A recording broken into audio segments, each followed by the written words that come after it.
사랑팔교회 주일 2부 예배 오신 여러분을 주님의 이름으로 환영합니다. 옆 사람에게 축복하길 원합니다. 인사하길 원해요. 옆에 안녕하세요, 반갑습니다 라고 인사하길 원합니다. 해볼까요? 안녕하세요, 반갑습니다. 옆 사람에게 또 오늘 은혜의 시간 되길 원합니다 라고 고백하길 원합니다. 은혜의 시간 되길 원합니다. 여러분 굉장히 다 어색해 하시는데 제가 여기 앞에 설 때마다 얼마나 떨리는지 여러분 아세요? 여러분 옆 사람한테 이렇게 인사하고 축복하는 것도 어색해 하시는데 저도 엄청 어색해 하고 그렇습니다. 이 시간 하나님께 주께 찬양할 텐데요. 제가 찬양할 때 하나님 앞에가 아니라 사람 앞에 하려다 보니까 염려도 되고 근심도 되고 뭐 부끄럽고 그런데 저 혼자 하나님 앞에 찬양할 때는 지질이 궁상이 없습니다. 울고 불고. 그런데 이 시간 여러분도 저 보면서 찬양하시겠지만 하나님 앞에 기쁜 마음으로 찬양하길 원합니다. 주의 이름 높이며 함께 찬양하겠습니다.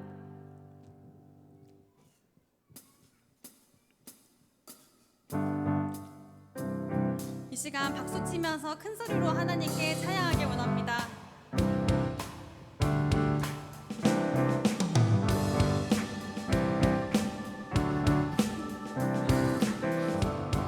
큰 목소리로 함께 찬양하길 원합니다. 주의 이름 높이며 주의 이름 높이며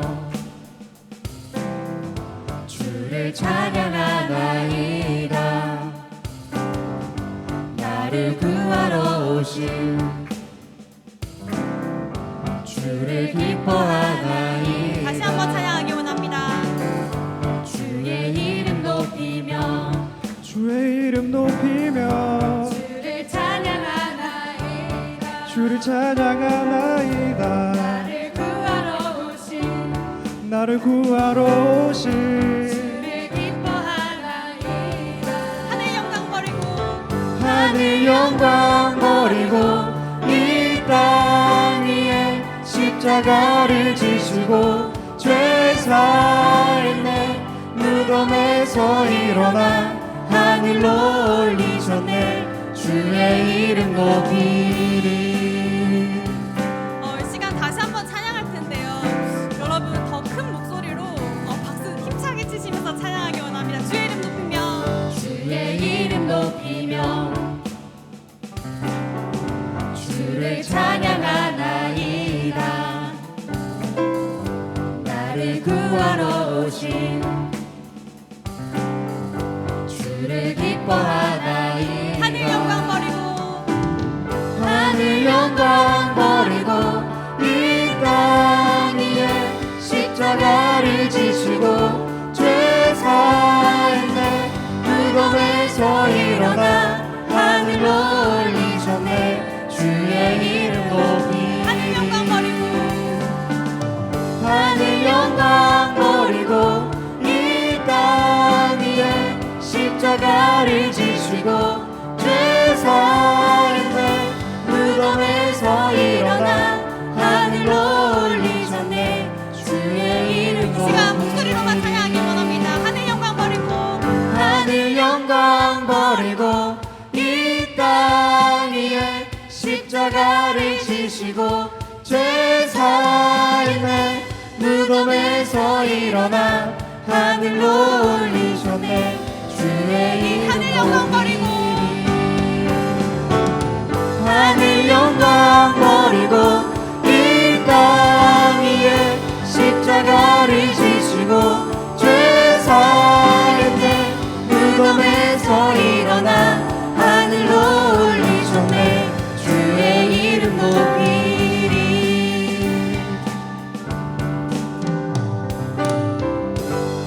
하나님께 감사의 박수 드리겠습니다.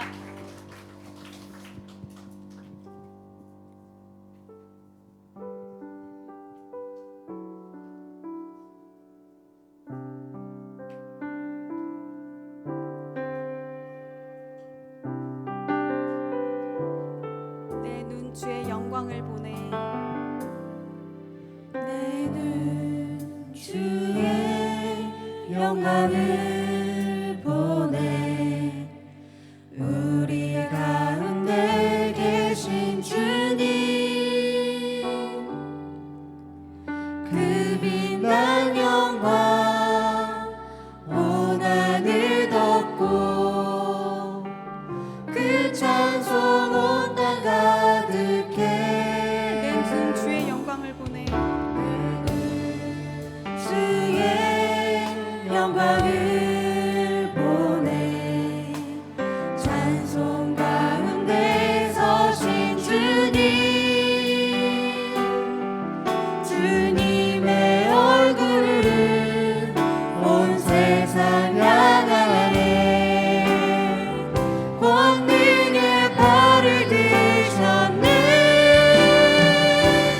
주의 영광 이곳에 가득해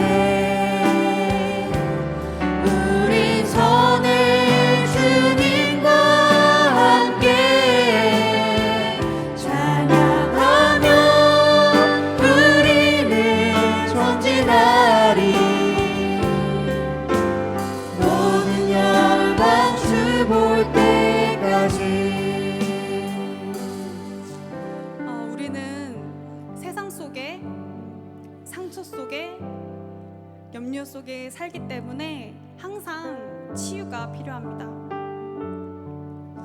인간은 치유받을 나약하고 연약한 존재지만 진짜 치유는 하나님 앞에 설 때 하나님께서 책임지시고 우리를 인도하여 주신다고 하셨습니다. 두려워하지 말라. 내가 너를 구속하였고 내가 너를 지명하여 불렀나니 너는 내 것이라 말씀하신 그 하나님께 우리 다시 한번 이 찬양 드리길 원합니다.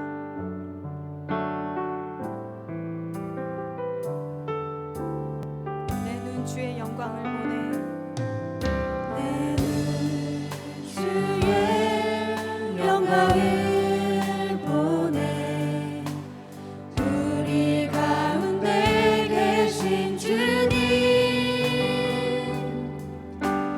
그 빛난 영광 온 하늘 덮고 그 찬송 온 땅 가득해 내 눈 주의 영광을 보내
하나님이 우리에게, 우리 교회에게 복음의 말씀을 주셨습니다. 정말 우리가 이 복음 가지고 우리의 사명, 우리의 미션, 영혼 구원하는, 영혼 구원에 앞장서는 가스펠 교회가 되길 원합니다. 함께 이 교회를 위해서 이 땅에, 이곳에, 이 나라에 우리 교회를 세우신 하나님의 그 영광과 그 은혜에 충만한 정말 우리 가스펠 교회가 될 수 있도록 함께 기도하길 원합니다. 하나님 아버지 감사합니다. 하나님 정말 우리가 치유받고 나약한, 정말 연약한 종들, 하나님 나를 사랑해 주셔서 하나님 우리에게 구원의 은혜를 값없이 주시길 감사드립니다. 하나님 우리가 이 복음 가지고 정말 영원한 믿음의 공동체가 되는 그 교회가 될 수 있도록 하나님 우리 큰 축복과 큰 영광을 주시옵소서.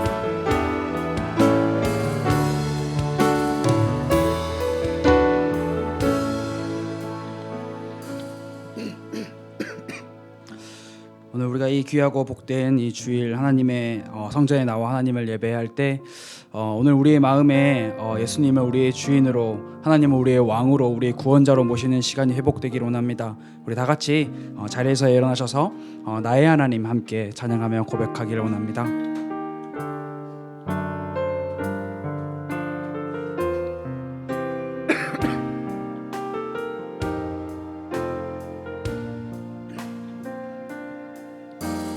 나의 주 하나님,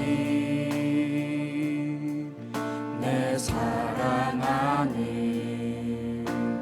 아버지, 이 시간 주님만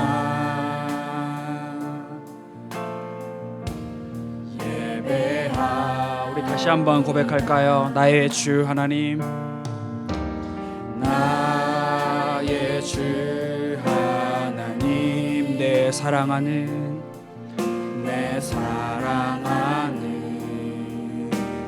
아버지, 이 시간 주님만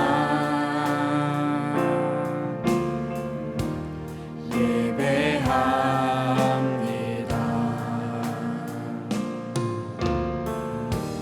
주가 지으신 만민 중에서 주가 다스리는 모든 나라 가운데 나 오직 주님만을 섬기며 최고의 경배 주께 드리네. 주의 나라를 이루는 찬양을, 주의 이름에 합당한 큰 영광을 내 맘과 힘, 내 생명 다해 내 주께 올려드. 주의 나라를 이루는 찬양을, 주의 나라를 이루는 찬양을, 주의 이름에 합당한 큰 영광을 내 맘과 힘, 내 생명 다해 내 주께 올려드리네. 이 시간 같이 합심으로 기도하기를 원합니다.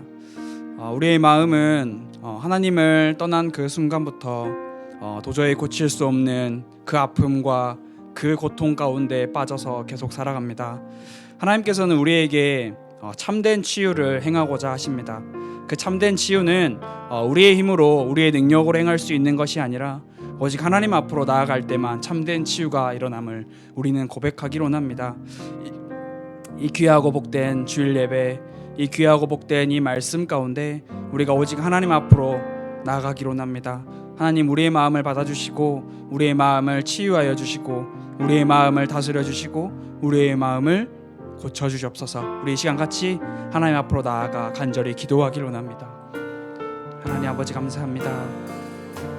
우리 마음의 아픔과 우리의 마음의 슬픔과 우리 마음의 병듦을 아시는 주님, 우리가 오직 하나님만을 간절히 바라보며 우리가 오직 하나님만을 간절히 사모하며 우리가 오직 하나님만을 간절히 사랑할 수 있는 그 은혜를 하나님 우리에게 허락하여 주옵소서.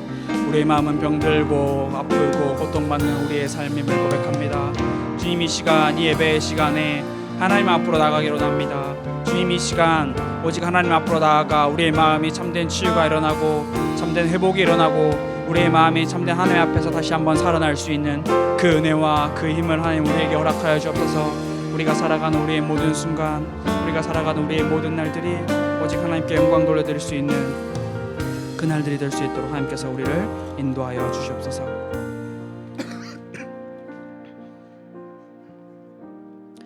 다 같이 사도신경으로 우리의 신앙을 고백하도록 하겠습니다.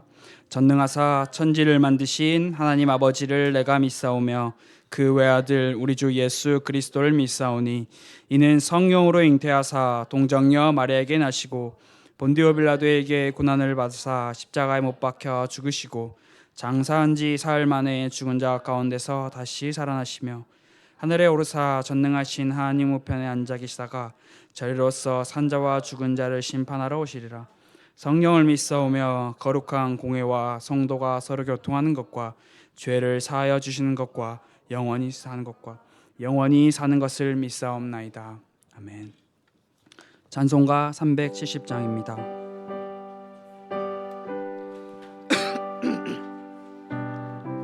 주 안에 있는 나에게 딴 근심 있으랴. 주 안에 있는 나에게 딴 근심이 있으랴. 십자가 밑에 나아가 내 짐을 풀었네. 주님을 찬송하면서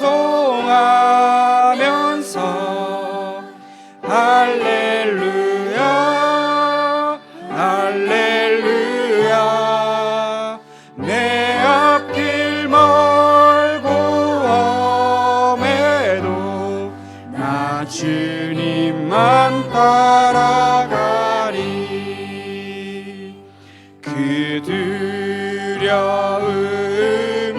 면하여 내 기도 되었고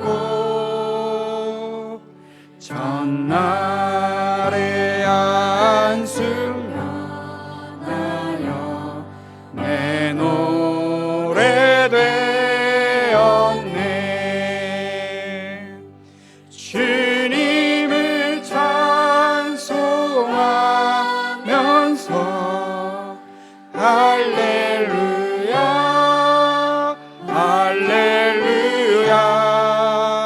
내 앞길 멀고 험해도 주님만 따라가. 내 주는 자비하셔서 내 주는 자비하셔서 늘 함께 계시고 내 궁핍함을 아시고 늘 채워주시네. 주님을 찬송하면서 할렐루야 할렐루야. 내 앞길 멀고 험해도 나 주님만 따라가. 내 주와 맺은 언약을 내 주와 맺은 영 불변하시니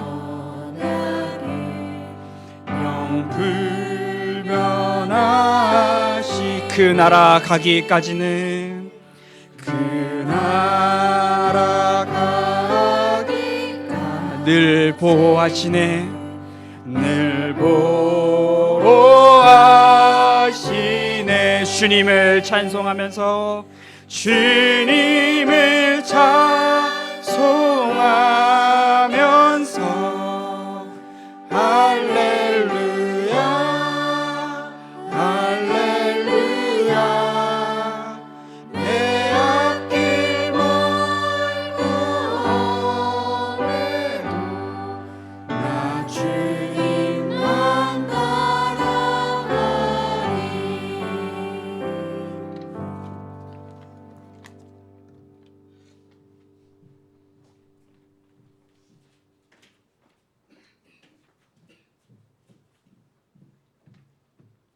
기도하겠습니다. 주님, 오늘도 주님이 사랑하시는 교회에서 소중한 지체들과 함께 예배드리게 하심에 감사드립니다. 저희들의 일상 속에서 주님이 함께 하심을, 그리고 주님께서 저희들을 세밀히 돌보시고 인도하심을 항상 실감합니다. 저희가 주님의 어린 양들로서 주님께 겸비하는 가운데 말씀으로 연단을 받아 주님께서 필요한 일에 귀하게 쓰시는 신실한 청지기들이 되게 하옵소서. 항상 하나님 앞에서는 코람데오의 신앙을 회복하여 저희들에게 허락된 순간순간들이 그리스도인의 바른 정체성과 사명으로 개혁되게 하옵소서. 영적으로 무지하고 아니한 부분의 말씀을 적용하여 근본적인 치유를 경험하게 하소서. 혹시 저희가 세속의 성취를 자랑하고 허영에 안주하며 자기 중심적으로 행위하는 가운데 주님의 음성을 듣기는 하나 깨닫지 못하고 주님의 역사를 보기는 하나 진정 알지 못하고 있다면 은혜를 베푸사 끝내 야곱처럼 엘 베델로 나아가게 하옵소서. 오늘 예배 속에서 가정과 사회, 국가를 위한 믿음의 결단들을 돌베개 기둥처럼 굳건히 세우고 기름을 붓게 하소서. 강단에서 귀한 말씀 나누어 주실 박경도 목사님께 성령의 충만함을 허락하시고 가스펠교회 교역자님들과 모든 성도님들이 주님의 말씀과 사랑으로 하나 되어 이 대도시에서 주님이 맡기신 교회의 사역을 넉넉히 감당하며 어느 곳에서든 사랑을 전하는 빛과 소금이 되게 하옵소서. 항상 함께 하심에 감사드리며 살아계신 주 예수 그리스도 이름으로 기도드렸습니다. 아멘.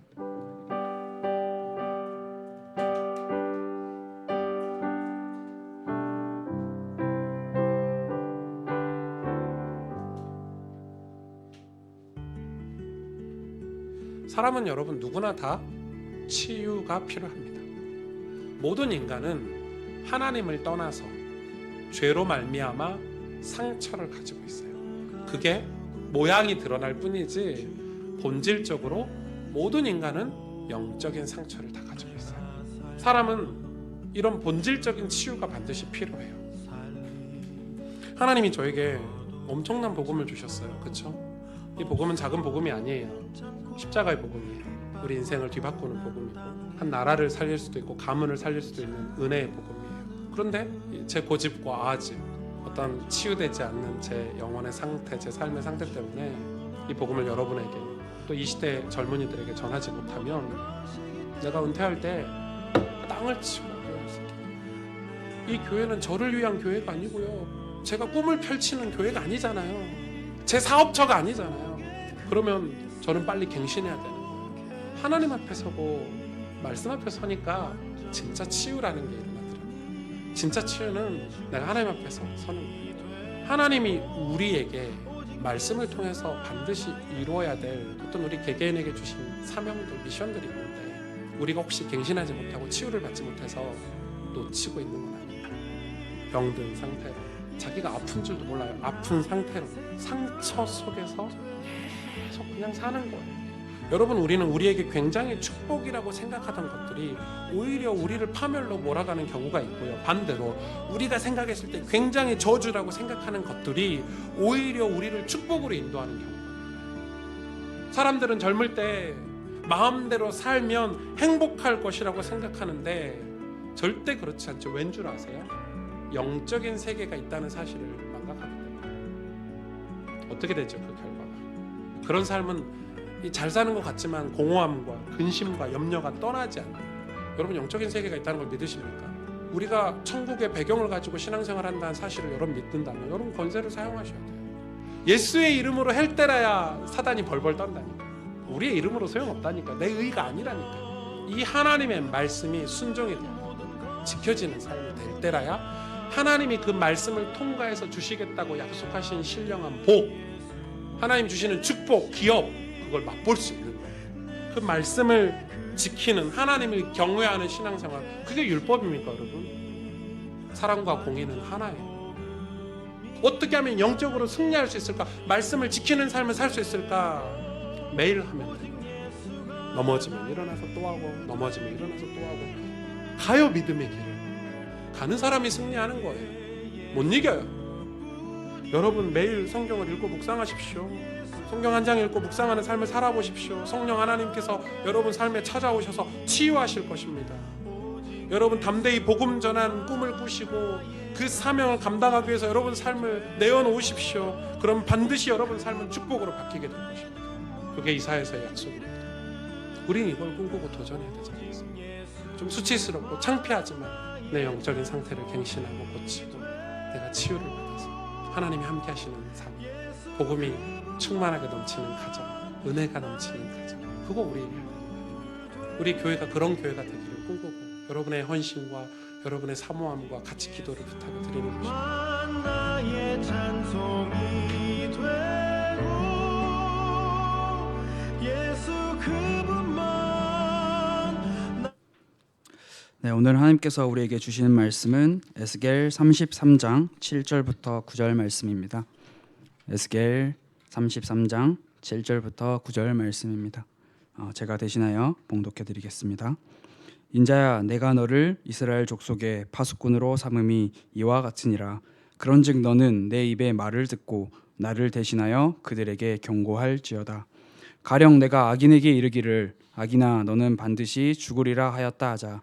내가 그 악인에게 말로 경고하여 그의 길에서 떠나게 하지 아니하면 그 악인은 자기 죄악으로 말미암아 죽으려니와 내가 그의 피를 내 손에서 찾으리라. 그러나 너는 악인에게 경고하여 돌이켜 그의 길에서 떠나라고 하되 그가 돌이켜 그의 길에서 떠나지 아니하면 그는 자기 죄악으로 말미암아 죽으려니와 너는 내 생명을 보전하리라. 아멘. 오늘 우리에게 말씀 주실 목사님은 RGS 교감으로 계시는 박경도 목사님께서 우리에게 말씀 전해 주시겠습니다.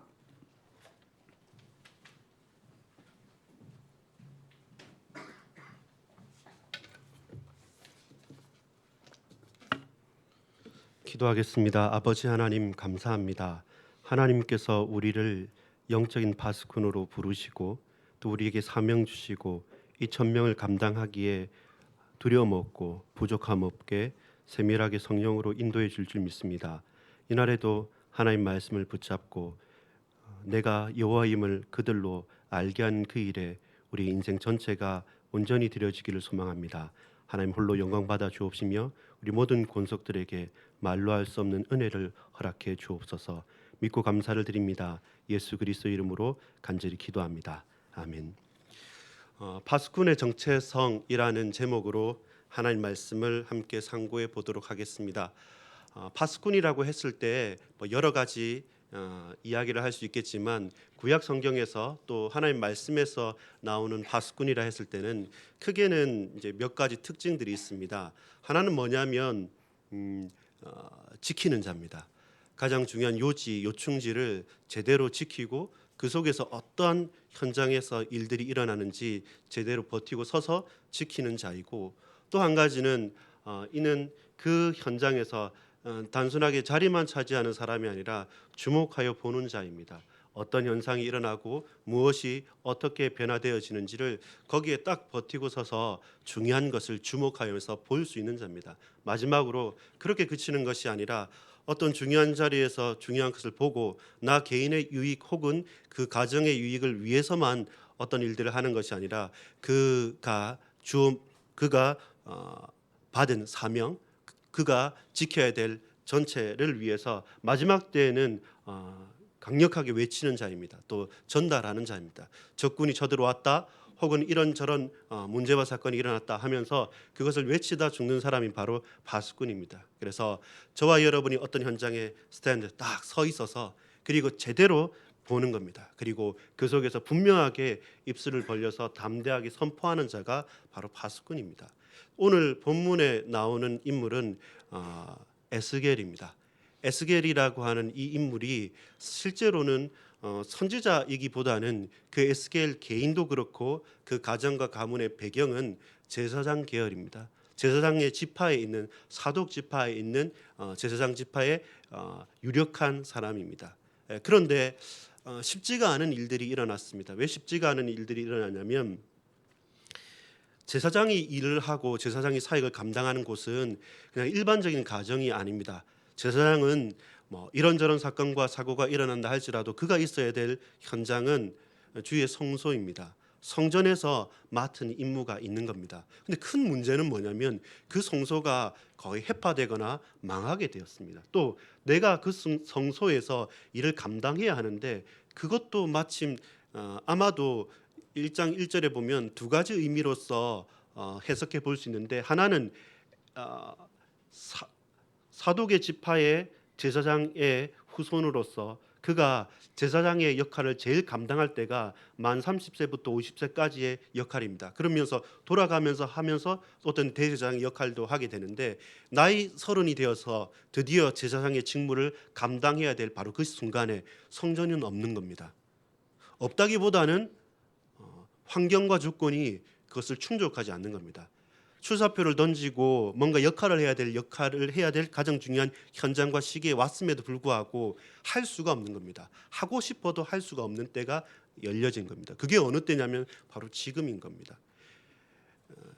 에스겔이 30살 되어졌지만 또 30년이 지났다는 말은 뭐냐면 이스라엘의 선왕, 좋은 왕, 착한 왕이라고 손가락 5손가락 이내에 꼽을 만한 마지막 부흥의 불꽃을 피웠던 왕이 요시야 왕입니다.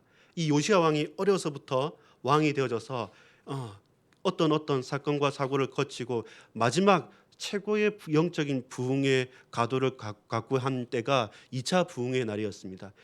요시야 왕이 2차 예루살렘의 영적 부흥 운동을 일으켰을 그때 이렇게 되면 우리 옛날에 잃어버렸던 예루살렘 이스라엘의 영광을 하나님 앞에 우리가 겸비하며 나가겠다라고 했던 때 그때 그것을 기념해서 연호 그리고 날짜도 바뀌었던 겁니다. 그래서 그 날이 그렇게 30년 약 한 세대가 흐르기 전에 어떻게 됐냐면 바벨론에게 망하게 됐던 겁니다.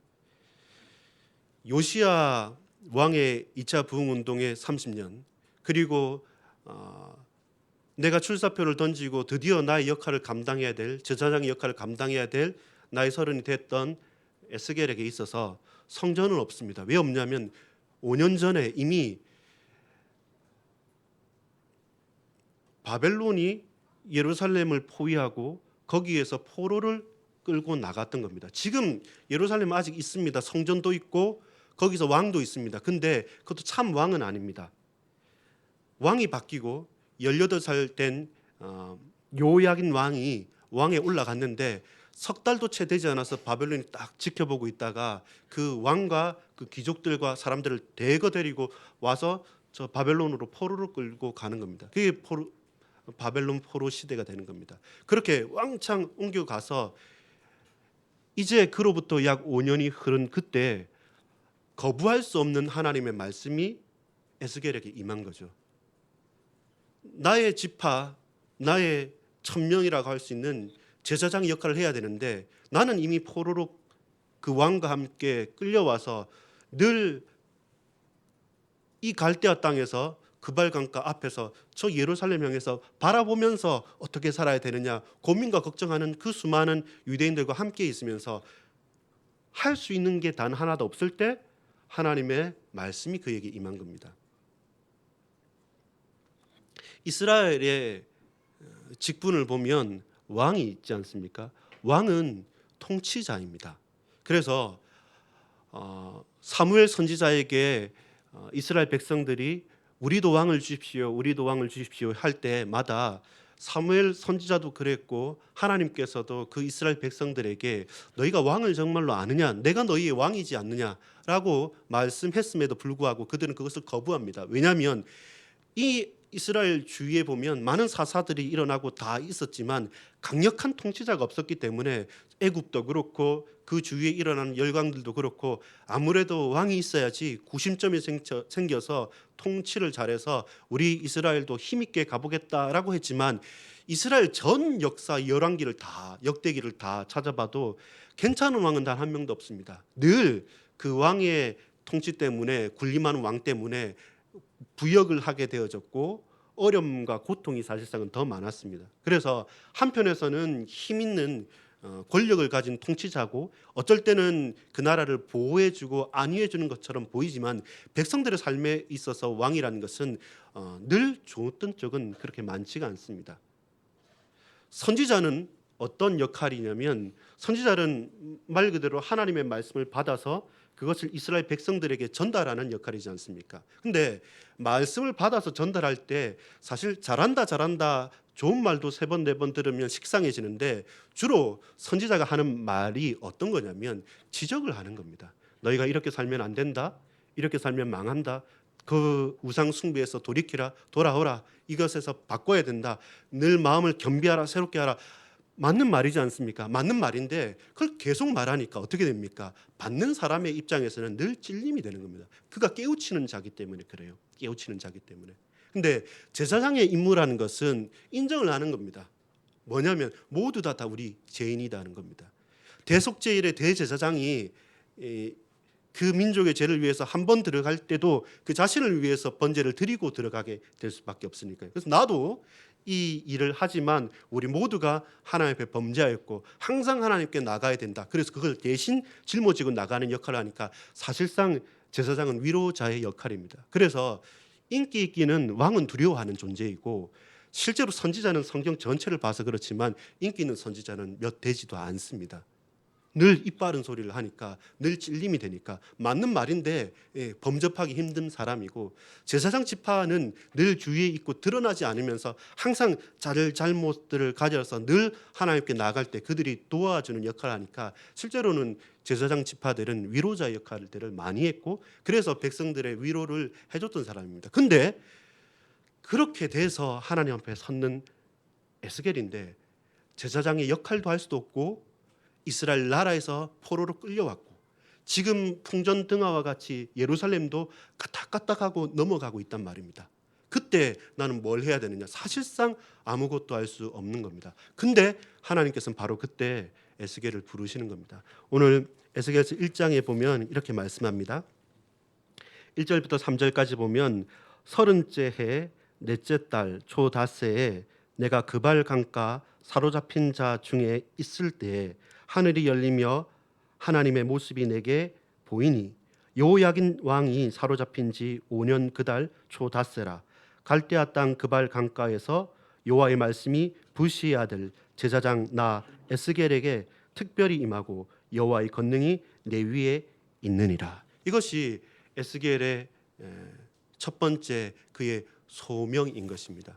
에스겔이라는 이름 자체가 여호와께서 하나님께서 강하게 하신다는 뜻입니다. 하나님께서 강하게 하시리라, 하나님께서는 강하시다라는 그 이름이 에스겔입니다. 근데 어느 때보다 그 나라는 약합니다. 어느 때보다 그 개인은 힘겹습니다. 그리고 소망도 없고 희망도 없고 사실 아무것도 없습니다. 바로 그때 자포자기하고 낙심하고 다 버려두고 싶은 바로 그때 여호와 하나님의 은혜가 그에게 임하는 겁니다. 거부할 수 없는 하나님의 은혜가 그에게 임하여서 하나님의 말씀이 그의 영혼, 그의 심령, 그의 골수를, 그의 온 육신을 사로잡아 가는 것입니다. 나는 그냥 제사장의 역할을 감당하고 이들을 섬기고 싶고 하나님의 백성이 있는 주의 성전에서 내 역할을 감당하고 싶은데 그럴 수 있는 모든 기회와 모든 배경과 모든 환경은 다 사라져 버렸습니다. 그리고 포로로 끌려왔습니다. 그때 얄궂게도 바로 그때 하나님께서 에스겔에게 말씀을 하시는 거죠. 그러면서 그에게 선지자적인 역할을 감당하라고 하나님 말씀을 허락해 주시는 것입니다. 저와 여러분이 소명을 받는다 할 때 내가 원해서 다른 사람들이 한번 해보라고 해서 뭐 안 하는 것보다 좋으니까 결단코 우리에 있어서의 소명은 그렇지 않습니다. 결단코 그렇지 않습니다. 에스겔서 2장 1절에서 4절은 이렇게 말씀합니다. 그가 내게 이르시되 인자야 네 발로 일어서라 내가 네게 말하리라 하시며 그가 내게 말씀하실 때 그 영이 내게 임하사 나를 일으켜 내 발로 세우시기로 내가 말씀하시는 자의 소리를 들으니 내게 이르시되 인자야 내가 너를 이스라엘 자손 곧 패역한 백성 나를 배반한 자에게 보내노라. 그들과 그 조상들이 내게 범죄하여 오늘까지 이르렀나니 이 자손은 얼굴이 뻔뻔하고 마음이 굳은 자니라. 내가 너를 그들에게 보내노니 넌 그들에게 이르기를 주 여호와의 말씀이 이러하시다 하라. 파수꾼의 특징을 아까 말씀한 것처럼 스탠드 딱 지키는 자입니다. 서서 정말로 있어야 될 자에 도망가지 않고 회피하지 않고 지키는 자입니다. 그러면서 하나님의 말씀을 주목하여 보고 하나님의 말씀을 주목하여 듣는 사람입니다. 그래서 제대로 보는 겁니다. 이 백성들이 어디에 있고 하나님께서 어디에 주목하고 있는지 제대로 본 자이고 마지막으로 하나님께서 그에게 주신 그 말씀을 외치는 자입니다. 그 사명을 감당하라고 다시 한번 에스겔에게 여호와 하나님께서 부르시는 겁니다. 그 사명을 에스겔은 거부할 수가 없는 것이고 또한 평생에 있어서 그 사명을 감당하고 나가게 되는 것입니다. 에스겔의 첫 번째 소명이 바로 에스겔 3장 1절부터 4절까지의 말씀입니다. 오늘 나중에도 설명하겠지만 에스겔 33장에 똑같은 구절들이 나옵니다. 근데 그것은 뭐 한번 과거를 해상한 것이 아니고 에스겔의 첫 번째 소명이 있었고 두 번째 다시 한 번 더 하나님께서 똑같은 말로 그를 부르시는 이유가 있습니다. 그 이유가 뭐냐면 에스겔의 첫 번째 사명이 에스겔 3장 1절에서 3절에 이렇게 말씀합니다. 또 그가 내게 이르시되 인자야 너는 발견한 것을 먹으라. 너는 이 두루마리를 먹고 가서 이스라엘 족속에게 말하라 하시기로 내가 입을 벌리니 그가 그 두루마리를 내게 먹이시며 내게 이르시되 인자야 내가 네게 주는 이 두루마리를 내 배에 넣으며 내 창자에 채우라 하시기에 내가 먹으니 그것이 내 입에서 달기가 꿀 같더라. 이 말씀 뭐냐면 말씀을 에스겔에게 허락하신 것입니다. 근데 너무나도 아이러니하고 너무나도 모순적인 게 뭐냐면 하나님께서 말씀을 주실 때 몇 가지를 말씀을 합니다. 무슨 말씀하냐면 이스라엘 백성이 너의 말을 듣지 않을 것이다. 네가 아무리 말을 해도 이스라엘 백성들이 네 말을 듣지 않는 그 이유는 너를 싫어하기 때문에 너를 거부하기 때문이다. 그런데 실상은 네 말을 듣지 않는 것도 아니고 너를 미워하고 너를 싫어하는 것도 아니고 사실 이 패역한 백성이 나를 싫어하고 나를 거부하는 것이다. 그것을 분명히 말씀합니다. 그러면서 너는 가서 전하라는 겁니다. 돌이키라고. 그들에게 이 언약을 말하라고. 그러면 이상하지 않습니까? 네가 말해도 안 들을 거야. 근데 네가 잘못한 것이 아니라 이들이 나를 떠났기 때문에 너의 말을 듣지 않는 것이다. 귀를 가려울 것이다. 그런데 그래도 너는 가서 말해라는 겁니다. 예레미야는 에스겔은 바벨론 포로로 끌려와서 갈대아 땅의 그발 강가에 이스라엘 유대인 공동체가 딱 일부 형성되어져 있고 그렇게 약 15년 20년을 지날 때 예루살렘은 함락됩니다. 그 함락되기 전에 유대인들에게는 누가 있었냐면 예레미야 선지자가 거기서 세웠습니다. 예레미야하고 에스겔하고는 같은 동시대 사람입니다. 그렇게 해서 예레미야도 계속 말하는 게 뭐냐면 이렇게 하면 안 된다. 너희는 망할 것이다. 우리가 하나님 앞에 무릎 꿇고 이 예루살렘 이 모든 것을 포기하고 다시 포로로 그냥 끌려가는 게 맞다. 이렇게 말하니까 예레미야 33장에 있는 것처럼 시위대들에 딱 가두어 놓는 겁니다. 시위대들에 가두어 놓고 너는 친 바벨론파이고 너는 이 이스라엘의 사명을 감당하지 못하고 있고 너는 선지자로서의 역할을 못하고 있지 않냐. 계속 비난하게 됩니다. 근데 실상은 뭡니까? 오전에 아까 예를 들었지만 지금 예민한 이때에 여러분 나는 친일파가 좋아요. 그리고 난 유니클로만 입어요. 그다음 또 뭡니까? 브랜드 뭡니까? 일본 브랜드만 좋다고 말할 수 있겠습니까? 불가능하잖아요. 근데 그 이상인 거죠. 한창 전쟁이 일어나고 나라가 망할 것 같고 힘든데 어떻게 하면 마음을 합치고 한번 싸워보자. 할 수 있다 하면 된다. 우리가 어떻게 하자 일어나자 이렇게 해야 될 때 예레미야도 그렇고 에스겔도 그렇고 안 된다는 겁니다.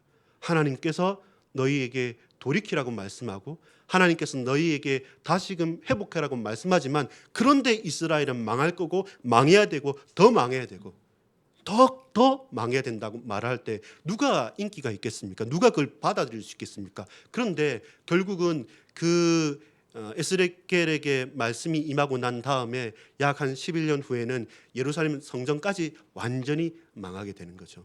망하게 되는 거죠.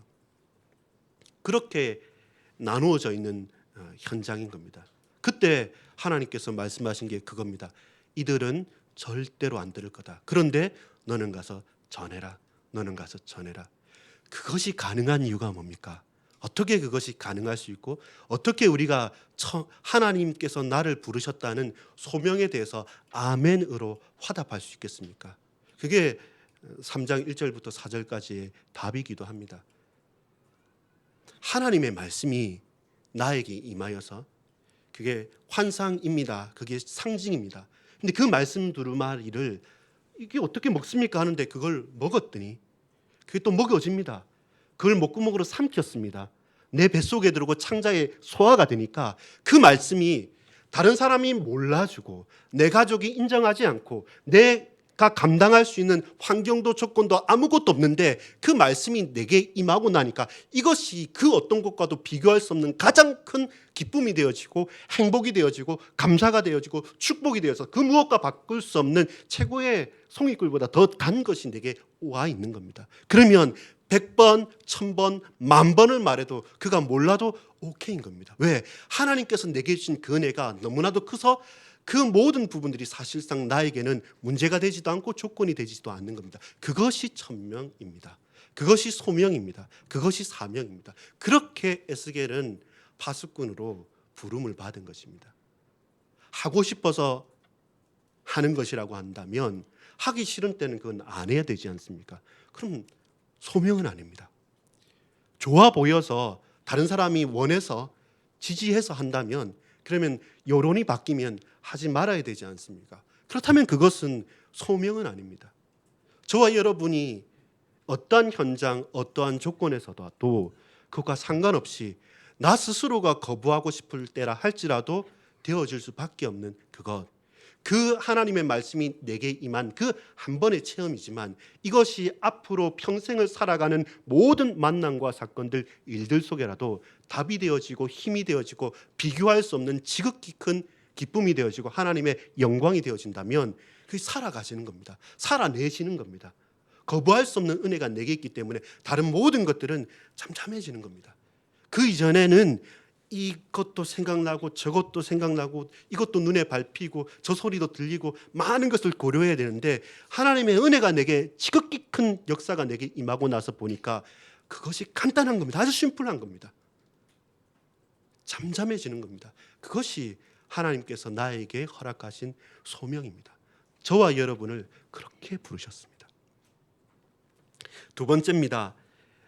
에스겔이 그 파수꾼으로서의 사명을 어떻게 감당해 갑니까? 같은 구절이지만 한번 읽어보겠습니다. 에스겔서 3장 16절에서 21절까지 보면 조금 이 모순적인 이야기들을 반복하는 것 같은데 이렇습니다. 7일 후에 여호와의 말씀이 내게 임하여 이르시되 인자야 내가 너를 이스라엘 족속의 파수꾼으로 세웠으니 너는 내 입의 말을 듣고 나를 대신하여 그들을 깨우치라. 가령 내가 악인에게 말하기를 너는 꼭 죽으리라 할 때에 네가 깨우치지 아니하거나 말로 악인에게 일러서 그의 악한 길을 떠나 생명을 구원하게 하지 아니하면 그 악인은 그의 죄악 중에 죽으려니와 내가 그의 핏값을 네 손에서 찾을 것이고 네가 악인을 깨우치되 그가 그의 악한 마음과 악한 행위에서 돌이키지 아니하면 그는 그의 죄악 중에서 죽으려니와 너는 네 생명을 보존하리라. 또 의인이 그의 공의에서 돌이켜 악을 행할 때에는 이미 행한 그의 공의는 기억할 바 아니라 내가 그 앞에 거치는 것을 두면 그가 죽을지니 이는 네가 그를 깨우치지 않음이라. 그는 그의 죄 중에 죽으려니와 그의 핏값은 내가 내 손에서 찾으리라. 그러나 네가 그 의인을 깨우쳐 범죄하지 아니하게 함으로 그가 범죄하지 아니하면 정녕 살리니 이는 깨우침을 받음이며 너도 네 영혼을 보존하리라. 이 말은 뭐냐면 이런 겁니다. 잘 보세요. 논리가 뭐냐면 악인이 자기의 죄 때문에 죽고 멸망할 것이다. 그런데 파수꾼은 그를 깨우치는 사람이다. 그래서 악인이 죽음의 위기에 있는데 네가 그 악인을 깨우치면 그가 산다. 그리고 너도 산다. 근데 악인이 자기의 죄악 가운데서 당연히 죽을 것인데 네가 파수꾼으로서의 사명을 감당하지 못하고 그에게 말하지 아니었다 한다면 그러면 그도 그의 죄값으로 멸망을 하고 죽음에 이르겠지만 그 핏값은 너에게도 내가 원한다. 근데 좀 이게 말이 안 되는 것은 하나님 아니 이 말씀을 전해도 그들이 안 듣는다 했지 않습니까? 그래 안 듣는다. 그러면 전할 필요 없지 않습니까? 아니다. 그래도 전해야 된다. 왜? 전하지 않으면 그 핏값을 너에게 구하겠다. 또 이렇습니다. 의인이 타락하면 이스라엘은 언약의 백성이잖아요. 그래서 어떤 사상이 딱 있냐면 내가 좀 부족해도 우리의 선조 때문에 우리의 조상 때문에 그 영적인 영향력이 있어서 그 자녀들도 좋다, 괜찮다 이런 부분이 있는데 지금 이때는 분명히 말합니다. 의인이 자기의 길에서 어그러져 돌이켜 악을 행한다 한다면 그 이전에 있었던 의인은 상관없어질 것이다. 그리고 그에게 파수꾼의 사명을 감당하면서 네가 말하지 아니하면 그가 그 죄악 때문에 죽고 그 핏값도 너에게 할 것이고, 동일하게 그 의인이 만약에 타락하여서 죽음의 위기에 처했는데 네가 그를 깨우치게 한다면 그는 살 것이고 네 영혼도 보존되리라. 아주 방어적인 겁니다. 마치 어떤 거냐면 그 야구를 할 때 투수 같은 겁니다. 투수는 완봉승도 거둘 수 있고 노히트노런도 할 수 있습니다. 근데 투수는 승리를 하게 만드는 역할은 아니죠. 결국은 10대 0으로 이기든 10대 9로 이기든 승리를 하려고 한다면 점수를 내야 되잖아요. 동일한 겁니다. 내가 뭔가를 하고 싶고 하는 것이 아니라 계속적으로 방어를 해야 되는 겁니다. 놀라운 것은 에스겔 선지자도 마찬가지고 예레미야 선지자도 마찬가지지만 하나님께서 어떻게 말씀을 하냐면 이스라엘 백성들이 나를 떠나서 패역한데 마치 너희들이 네가 저 이방인들에게 가서 말이 통하지 않는 백성들에게 가서 네가 통역 없이 말해도 그들은 돌이킬 것이다. 근데 내 백성 이 이스라엘은 나를 떠나서 정확하게 말해도 그들은 길을 가려고 듣지 않을 거다. 그런데 너는 가서 말해라는 겁니다. 그 일을 평생 하라는 겁니다. 계속 거절당하고 계속 거부당하고 계속 좌절할 수 있는, 스스로에게도 낙심하고 그 백성에게도 상처받을 수밖에 없는 그 일을 계속 하라는 겁니다. 그게 파수꾼인 겁니다. 멋있어 보이는 사람이 아니라 그게 사명인 겁니다.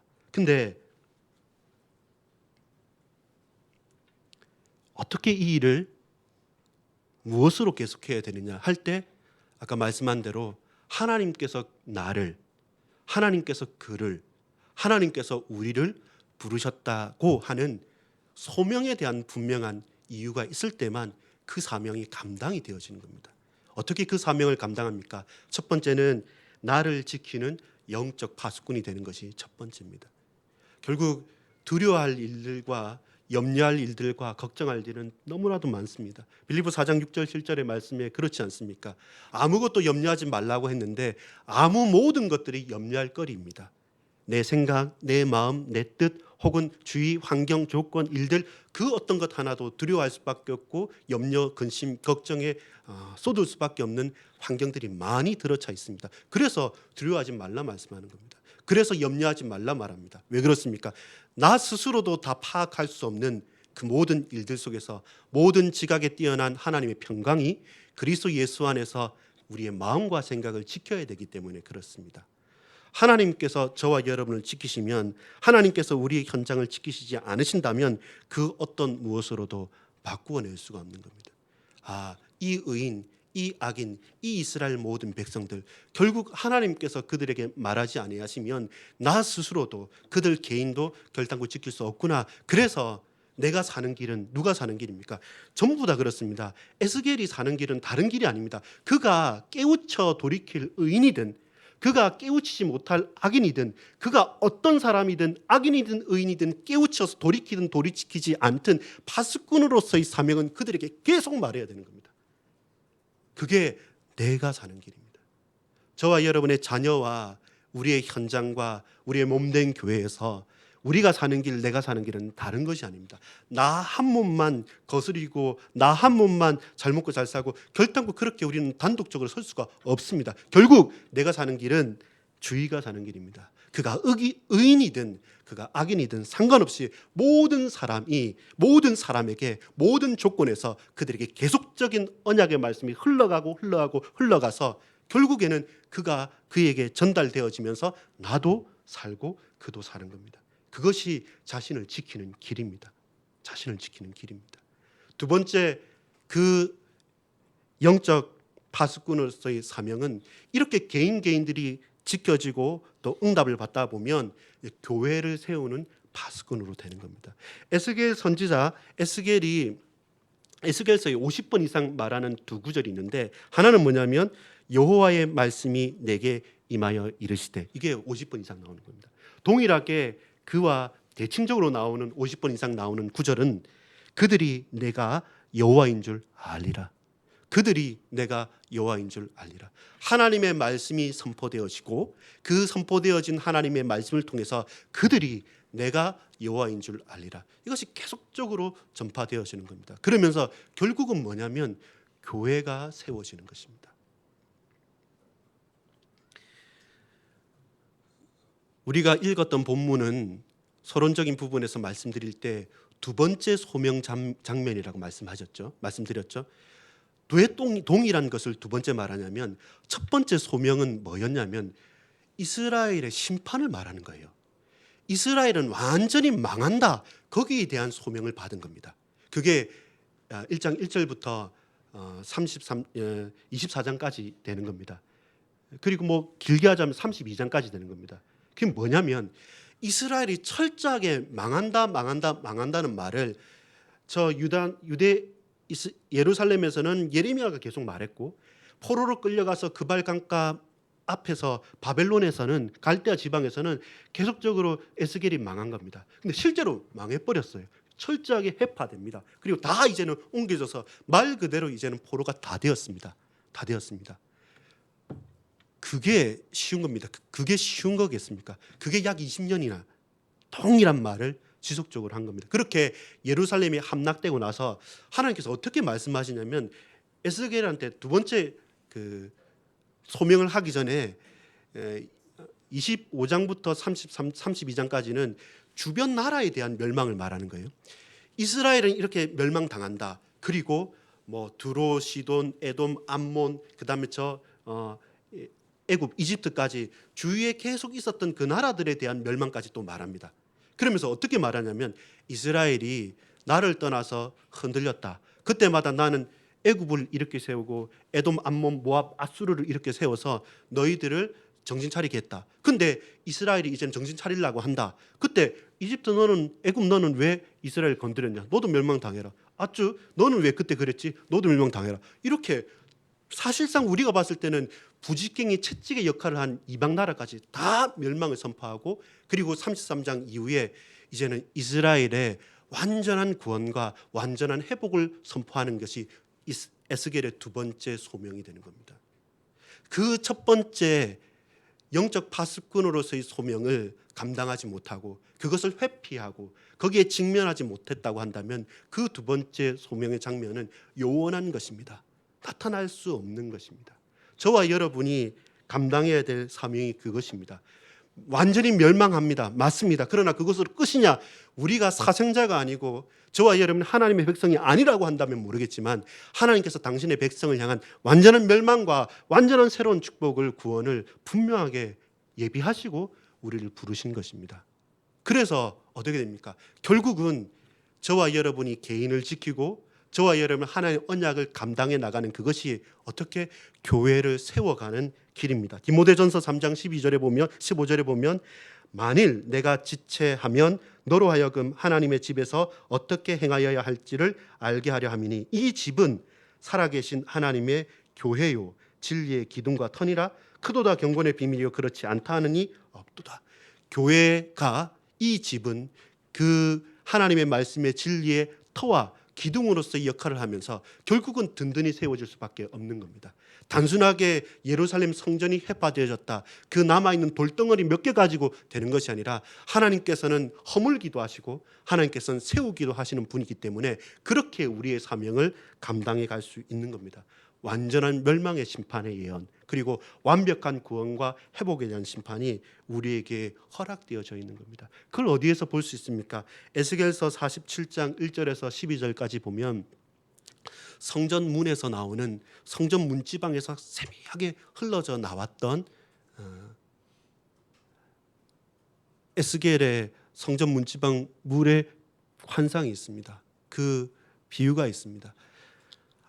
아무것도 아닌 것처럼 봤는데 성전 조그만 문지방에서 그냥 세미하게 흘러나오던 배지시 적셔 나오던 그 물이 남쪽으로 동쪽으로 또 흘러넘쳐서 이쪽 건물과 이쪽 방바닥과 그쪽 문틈을 흘려서 조금에는 이제는 도랑이 되어지고 나중에는 강이 되어지고 그 강이 측량해보라고 합니다. 측량해보니까 어떻습니까? 처음에는 그 물이 내 발목까지 살랑거리고 조금 더 가서 다시금 청량해 보라 할 때 그 물이 내 무릎까지 오고 나중에는 허리가 되어지고 나중에는 능히 사람이 건너지 못할 큰 강이 되어지고 그 강이 흘러가서 바다에 임했다 말하지 않았습니다. 그 강이 흘러서 바다를 살렸다라고 말씀하게 됩니다. 하나님의 말씀이 미약해 보이고 우리가 볼 때는 뭐 대수롭지 않게 보인다 할지 몰라도 그 말씀이 세미하게라도 끝까지 흘러넘쳐서 그 말씀의 역사가 흐름을 가지고 가서 우리의 가정과 현장과 만남과 사건과 인생과 모든 부분에 흘러넘쳐서 계속 가서 내가 내 스스로 나의 현장에 내 의지대로 행하는 것이 아니라 내가 도저히 감당할 수 없는 큰 은혜의 물결로 저와 여러분의 생각과 마음과 모든 것을 뛰어넘어졌을 때 그럴 때 그것이 큰 강을 이루어졌을 때 그 주위의 모든 것들이 살아납니다. 그 주위에 있던 모든 나무들이 과실을 맺고 물고기들이 자라게 되어지고 어부들이 풍요롭게 되어지고 나중에는 흘러가서 그 물이 들어가지 못한 곳만 진펄과 개펄이 되어서 말라 죽어 있지만 그 물이 흘러가는 모든 바다까지 회복되게 되는 그것이 뭡니까? 그리스도의 몸된 교회요. 그것이 우리 교회를 세우는 길입니다. 그것이 저와 여러분이 파수꾼으로서의 사명을 감당하는 겁니다. 만약에 너무나도 예민하고 너무나도 세미하여서 너무나도 능력이 없어 보여서 무시해버리고 그냥 끊어버렸다고 한다면 그 물이 강이 될 수도 없고 바다로 흘러갈 수 없습니다. 그러나 그 사람이 악인이든 의인이든 듣든지 아니 듣든지 깨우치든지 깨우치지 않든지 결국 그 말씀의 전달 통로로서 저와 여러분이 파수꾼의 사명을 감당했을 때 다 살아나는 것입니다. 결국 교회가 사는 길이 내가 사는 길이고 우리가 사는 길이고 인정하지 않을지라도 불신자와 그 현장이 다 살아나는 길입니다. 그것이 파수꾼의 사명입니다. 나를 지켜야 됩니다. 우리 교회를 세워가야 됩니다. 그러면 어떻게 됩니까? 결국은 모든 현장을 살릴 수 있습니다. 여호와 샤마, 여호와 삼마의 하나님께서 우리를 지켜주시는 겁니다. 어떻습니까? 이 현장은 마치 영적으로 바짝 마른 아무 소명, 아무 소망도 없는 에스겔 37장의 마른 뼈와 같은 에스겔 골짜기의 환상을 통해서 보여주는 것처럼 도대체 무슨 목숨이 까딱까딱하고 거의 죽을 똥 살똥할 때 기적적으로 구사일생이 아닙니다. 그냥 없습니다. 아무것도 없이 메말려 버렸고 그 메마른 어떤 희망도 어떤 이유도 소망도 없는 그 뼈다귀에서 여호와의 지극히 큰 군대로 변화되어지는 역사가 우리의 현장에 예비되어져 있는 겁니다. 어떻게 가능합니까? 마태복음 28장 18절에서 20절 말씀을 보면 아버지와 아들과 성령의 이름으로 세례를 주고 내가 너희에게 분부한 모든 것을 가르쳐 지키게 하라. 볼지어다 내가 세상 끝날까지 너희와 항상 함께 있으리라 하시니라. 어떻게 가능합니까? 어떻게 이 아무 힘도 없고 소망도 없는 그들이 전 세계를 향해 나가고 전 세대를 향해 나가고 전 민족과 열방을 향해 우리 후대를 놓고 나갈 수 있겠습니까? 마른 뼈인데요. 에스겔 48장 30절에서 35절에 이렇게 말씀합니다. 마지막입니다. 에스겔 마지막 성경 구절들이죠. 48장 30절에서 35절 보면 이렇게 말씀합니다. 그 성읍의 출입구는 이러하니라. 북쪽의 너비가 4,500척이라. 그 성읍의 문들은 이스라엘 지파들의 이름을 따를 것인데 북쪽으로 문이 셋이라. 하나는 르우벤 문이요 하나는 유다 문이요 하나는 레위 문이며 동쪽으로 너비는 4,500척이니 또한 문이 셋이라. 하나는 요셉 문이요 하나는 베냐민 문이요 하나는 단 문이며 남쪽의 너비는 4,500척이니 또한 문이 셋이라. 하나는 시몬 문이요 하나는 이사갈 문이요 하나는 스불론 문이며 서쪽도 4,500척이니 또한 문이 셋이라. 하나는 간 문이요 하나는 아셀 문이요 하나는 납달리 문이며 그 사방의 합계는 18,000척이라. 그날 후로는 그 성읍의 이름을 여호와 삼마라 하리라. 그날 후로는 그 성읍의 이름을 여호와 삼마라 하리라. 이 말씀 뭡니까? 여호와 삼마라는 이름 자체가 뜻 자체가 여호와께서 거기도 계신다는 겁니다. 동서남북 각각의 이스라엘의 12지파가 3지파씩 흩어져 있다는 겁니다.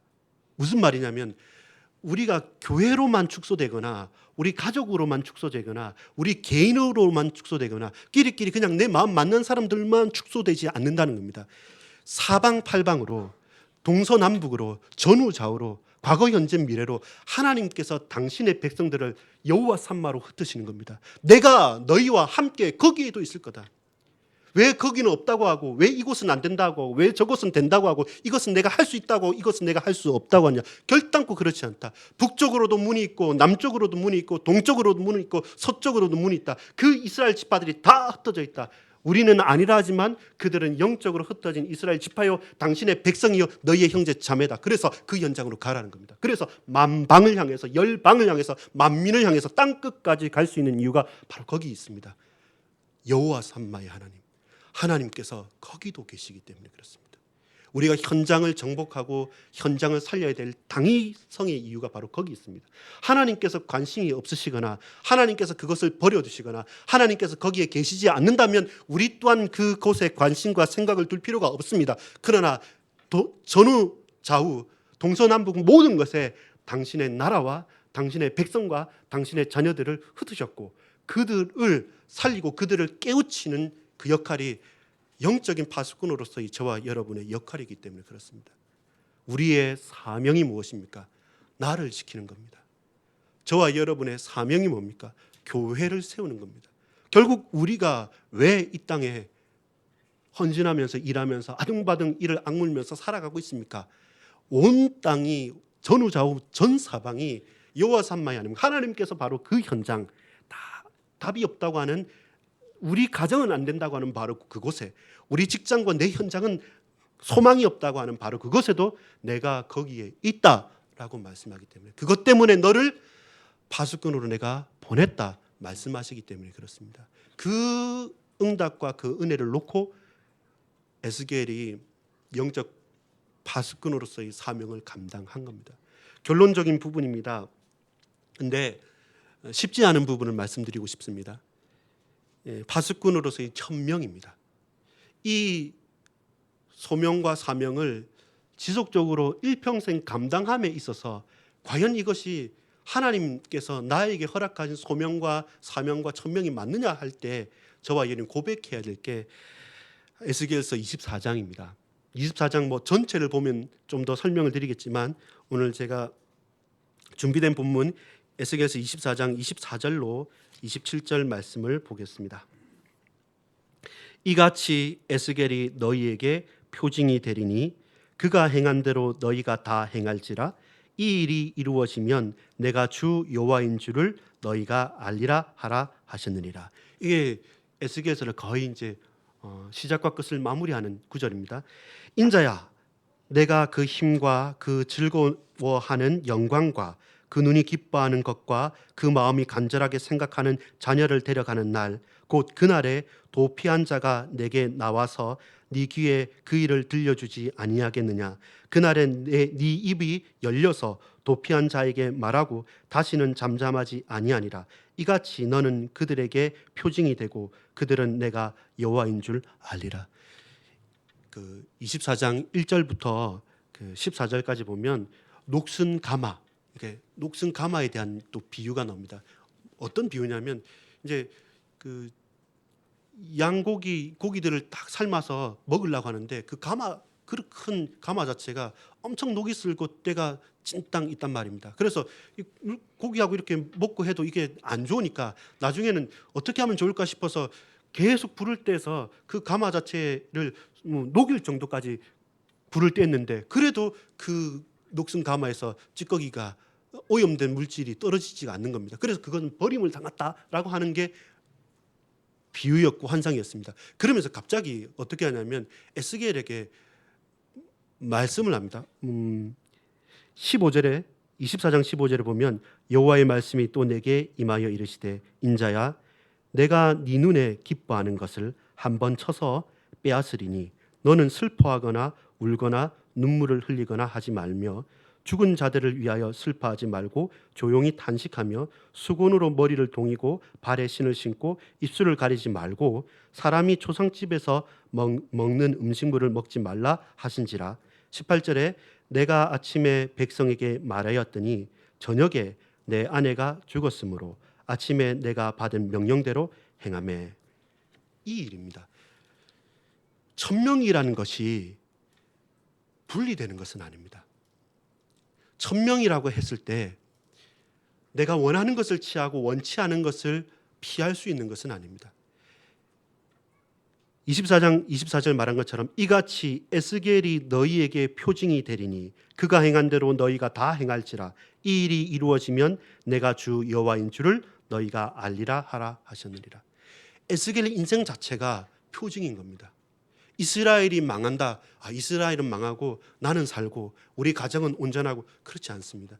이스라엘이 망하는 날이 딱 되어졌을 때 하나님께서 에스겔에 있어서 가장 소중한 아내를 취하시는 겁니다. 그리고 너는 곡하지 말고 너는 울지 말고 너는 잠잠하라. 그리고 잠잠히 내 말을 듣고 아무 말하지 않고 그 백성들에게 말하라는 겁니다. 이 백성들도 동일합니다. 생각 못하겠죠. 될 수 있으면 예루살렘 회복해야지. 될 수 있으면 우리가 독립해야지. 할 수만 있으면 열심히 해서 되겠다 하면서 희망과 소망을 가질 수 있을지 모르지만 아닙니다. 그렇지 않습니다. 그래서 사명이 동일한 겁니다. 결국 내 옆에 있는 그 사람이 살지 못하면 내가 못 사는 겁니다. 나를 지켜야 되는 겁니다. 결국 교회가 살아가고 교회가 든든해가고 우리의 몸된 교회가 살지 않으면 우리 가정만 나만 결단코 그렇지 않습니다. 하나님 나라가 내 연장에서 우리의 직장에서 이루어지지 않으면 그냥 적당한 수준에서 타협하며 살 수 있을 것 같습니까? 결단코 그렇지 않습니다. 그게 천명입니다. 분리되지 않는 삶입니다. 내 삶이 우리의 현장에서의 삶이 저와 여러분의 가정과 가문이 우리의 자녀들과 우리의 후대들이 저와 여러분의 인생 전체가 단 한 번도 하나님 말씀과 몸된 교회와 하나님 내게 주신 그 천명과 하나님 내게 주신 사명과 나를 부르신 그 소명과 분리되느냐? 분리되지 않습니다. 그래서 뭡니까? 살아갈 수 있는 겁니다. 살아낼 수 있는 겁니다. 왜냐하면 단 한 번도 가능한 것이었기 때문에 단 한 가지라도 소망이었기 때문에 절대 불가능하기 때문에 절대 가능한 하나님 앞에 간구할 수밖에 없는 겁니다.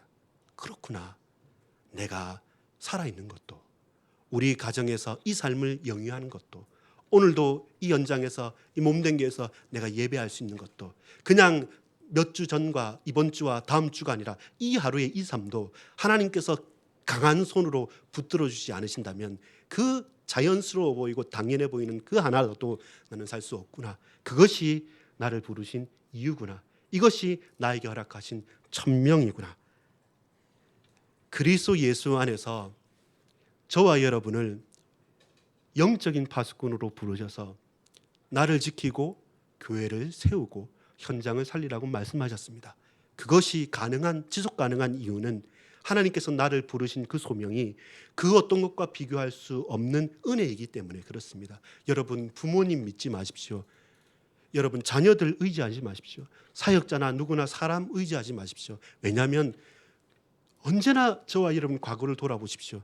내가 의지했던 그 사람이 나를 배신합니다. 언제나 내가 의지했던 그것이 나에게 걸림돌이 됩니다. 그렇구나. 그도 나도 그것도 그 어떤 현장도 하나님의 은혜가 필요하고 하나님 앞에 서야 되구나 라고 하는 그 소명에서 그 어떤 것과 비교할 수 없는 말씀의 찬란한 은혜 속에서 이것이 가장 행복하고 가장 지극히 달구나 하는 그 소명에 대한 답이 있어야 됩니다. 그것을 지속해 나가면서 만남과 사건과 일들 속에서 담대하게 이 사명을 감당해 가십시오. 혹 이해가 되지 않거나 혹 쉽게 판단하기 어려운 많은 사건들이 일들이 일어날 수 있습니다. 그때 저와 여러분이 고백할 수 있는 것은 에스겔서 36장 37절에 주 여호와께서 이같이 말씀하셨느니라. 그래도 이스라엘 족속이 이같이 자기들에게 구하여야 할지니라. 자기들이 내게 구하여야 할지니라. 하나님께서 반드시 이룰 것이 분명합니다. 그래도 하나님 이렇게 이루어 주옵소서라고 하면서 그 사명과 그 천명과 소명을 가지고 간구하십시오. 하나님께서 깨닫게 하시고 알게 하실 것입니다.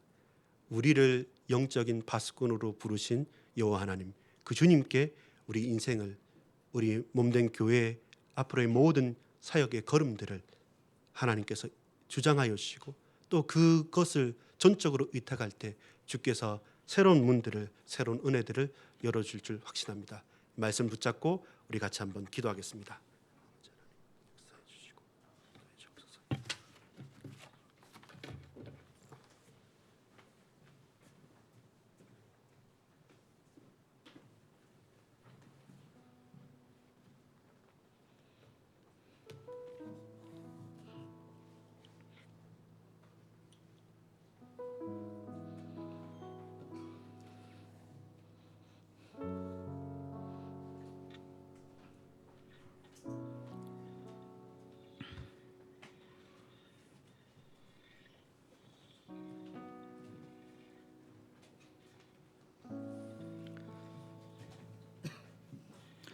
우리 받은 말씀을 가지고 한 번 더 같이 합심으로 기도하기를 원합니다.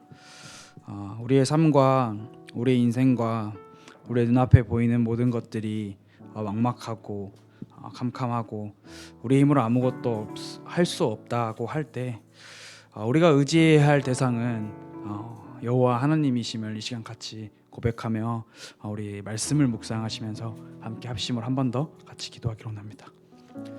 하나님 아버지 감사합니다.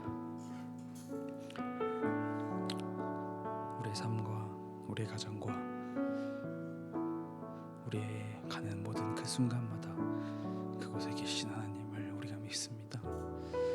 우리 하나님을 바라보지 못하고 내 의와 내 힘대로 살아가는 우리의 삶을 주님 회개합니다. 주님 용서해 주시고 우리가 이 시간 오직 하나님만을 믿고 하나님만을 섬기며 하나님 앞에 담대히 나아갈 수 있는 우리의 삶이 될 수 있도록 하나님께서 인도하시고 역사해 주옵소서.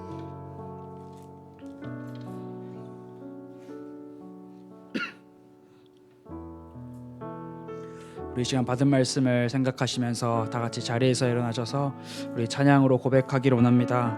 하나님께 구하고 하나님 안에 거하는 우리 가스펠 교회가 그리고 또 우리 개인이 그리고 우리의 현장이 될 수 있도록 우리 그 마음을 담아 함께 이 찬양을 통해서 하나님께 고백하기를 원합니다.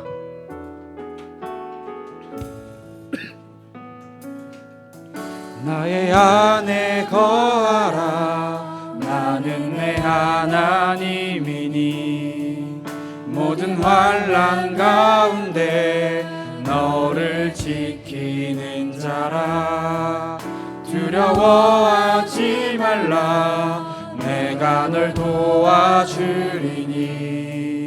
놀라지 말라 내 손 잡아주리라 나의 안에 거하라 나의 안에 거하라 나는 내 하나님 모든 환난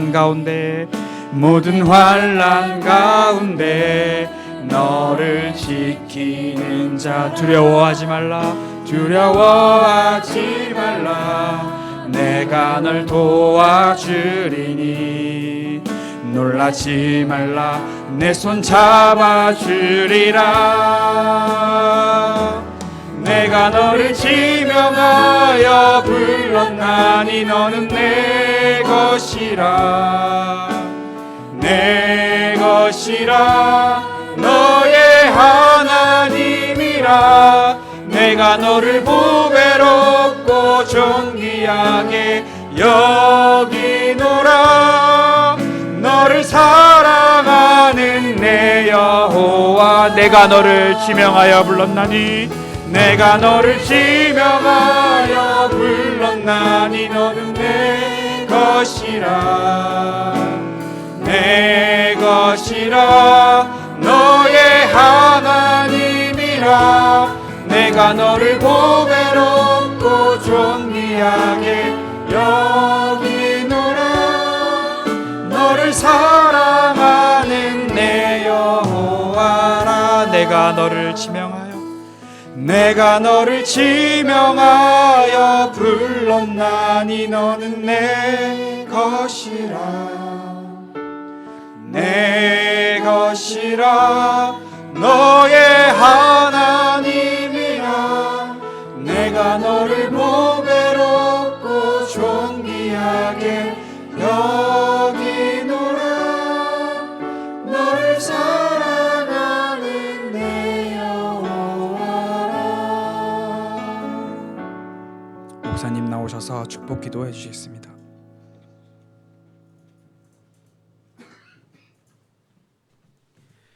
이제는 우리 구주 예수 그리스도의 은혜와 하나님 아버지의 사랑과 성령님의 교통하심이 영적 파수꾼의 정체성을 회복하여 그 소명과 그 사명과 그 천명을 감당할 죄 모든 권속들 머리 위에 지금부터 영원토록 함께 있을지어다. 아멘.